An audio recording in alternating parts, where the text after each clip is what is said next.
I'm a Betty, Betty, Betty, pretty little risky Betty. 뭐든 절대로 되라지. Catch me if you can. Betty, Betty, Betty, 나는 없어 거기 이미 어차피 못 찾을 테니. Catch me if you can.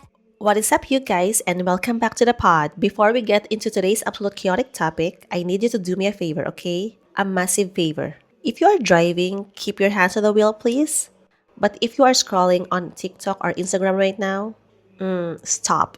Open your Spotify, put the phone down, like literally, listen to this. Just listen. Because you are going to wonder and think, oh yeah, Nicole's right. That love theory, why I haven't thought about it.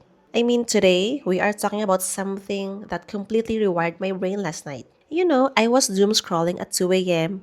and I stumbled across this graphic. You've probably seen it floating around, but it hits me right in the chest. I literally sat up in bed, stared at my ceiling, and started auditing my entire romantic history. I am talking about a full-on forensic investigation of my exes. And as some of you know, I don't have a lot of exes. I mean, let's be honest, I had a few. Well, I don't know how many times I got into a serious relationship. But I guess worth the experience. So anyway, pour yourself a glass of wine or tea, do your skincare or whatever that makes you feel comfortable. Just sit back, relax, and listen to me. All ears please. Because let's have to dissect this. At the end of this episode, you are going to know exactly which stage you are in. And honestly, it might just save you a lot of therapy. Okay, let's begin. Let's talk about the first love, the high school sweetheart, and the illusion. So basically, this love happens when you are young, and they call it puppy love. You spend all your time together and you think they are the one for you. But eventually, you end up calling it quits over something dumb. The puppy love phase, we all remember that, right? It smells like cheap body spray, cinema dates, and sneaking out of the house. This is the love that feels like a movie because let's be honest, let's say you're 15 or 16 or maybe 18 and you're looking at them thinking, yep, this is it. We are going to buy a house, go get a dog, and defy all the statistics. You are obsessed, girl. You spend 24 hours a day texting them, using up all your data, and your friends are completely sick of hearing about them. But why do we fall so hard? Because, babe, your brain isn't fully formed yet. You don't have any scars. You haven't been emotionally destroyed by a text message yet. So you are completely naive, and there's a beautiful tragic innocence to that. So it almost always ends up over something incredibly stupid. Looking back, it is hilarious, babe. You break up because they like another girl's photos on Instagram, or because they went to a different university, or because of some massive dramatic argument over absolutely nothing.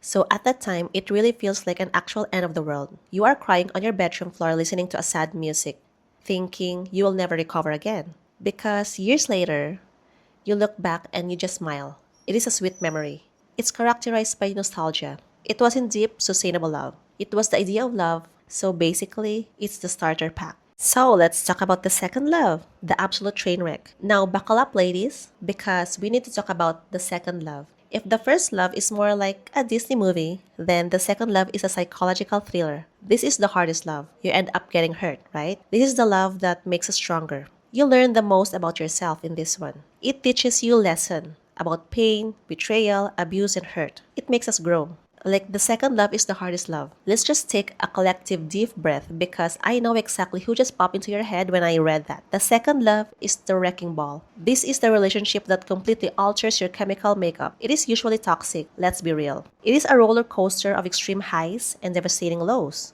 One day you are on top of the world, completely intoxicated by them, and then one day you are crying in the supermarket car park, wondering how your life became so dramatic. This love is a cycle, You break up, you get together, you block them, you unblock them, you tell your friends, oh, we're finally done.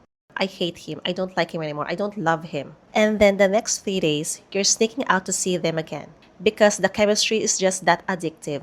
It's a literal addiction. This is where you learn about pain, betrayal, and hurt, This is the person who teaches you what a red flag actually looks like. Usually because you ignore about 50 of them. Maybe they lied to you, maybe they cheated on you. They just emotionally manipulated you so badly that you forgot who you were. But here is the twist about the second love. We fight so hard to save it because we think pain is proof of how much we care. We kind of normalize the drama. We think, if it hurts this much, it must be real. Spoiler alert, it is not. It's just just trauma bonding, my love. But as brutal as it is, this love is necessary. It is the ultimate mirror. It forces you to look at yourself and ask, why am I allowing someone to treat me like this? What is wrong with my boundaries? It strips away your innocence, but it replaces it with still. You grow up. You learn exactly what you will never tolerate again. It builds the foundation of your self-worth, even if it has to burn your old self to the ground. So, ultimately, we're going to talk about the third love. The third love, the one you never saw coming. So you have survived the puppy love phase, so you barely survived the emotional warfare of the second love. You are exhausted. You've finally entered your I'm staying single forever. Like men are trash, women are trash, I am marrying my career era. You've built a massive wall around your heart, and that is exactly when the third love hits you. The third love is the unexpected love, the one you weren't planning on or looking for. And at that point, you have learned from your past mistakes and have built a wall to protect yourself. This is the love that teaches you how to love again, okay? This is the love that lasts forever. It's the love that you'll spend your forever with. I pretty love this so much because the third love is completely devoid of drama. And honestly, at first, it might even feel a bit boring to you if you're used to the chaos of relationship number 2. The third love doesn't knock your door down. It just walks right in when you leave it unlocked. It's the person you didn't think was your usual type. It's the person who doesn't play game. They text back, they show up, they don't make you guess like how they feel about you. When you were with this person, you don't have to put on an act. You don't have to hide your flaws or pretend to be some perfect version of yourself because they see your walls, the ones you built to protect yourself after the devastating second love. And instead of trying to tear them down, they just sit against the wall with you until you feel safe enough to open the gate yourself. This love teaches you how to love again. It proves to you that love doesn't have to hurt to be real. It is peaceful. It is easy. It is the love that lasts because it is built on reality and respect and who you actually are. It is the love in who you are exactly,